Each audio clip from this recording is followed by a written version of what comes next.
สบายดีทุกคน大家好今天我们来上第15节课的单词มื้อนี้พวกเรามาเรียนคำศัพท์ HSK 1บทที่15ซึ่งเป็นบทสุดท้ายแล้วสำหรับ HSK 1เขานับว่ามันอีสีเลียน飞机ยนต์飞机ยนต์出租车รถแท็กซี่出租车รถแท็กซี่大学มหาวิทยาลัย大学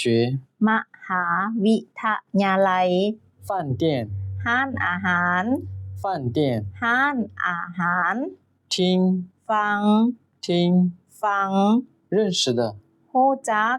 认识的ฮู้จัก同学หมู่เฮียนนำกัน同学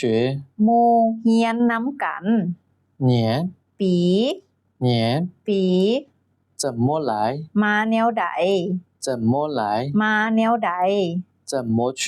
ไปแนวใด怎么去ไปแนวใด坐出租车来นั่งแท็กซี่มา坐出租车来นั่งแท็กซี่มา一起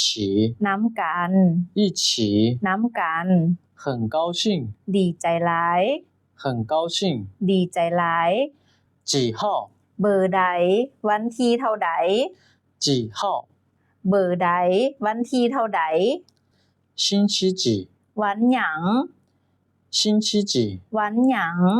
几月เดือนใด几月เดือนใด几个月จักเดือน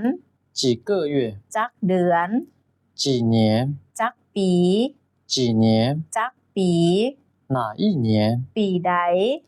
哪一年ปีใด汉语书ปึ้มภาษาจีน汉语书ปึ้มภาษาจีน好的那下一个 HSK 2级见好拜拜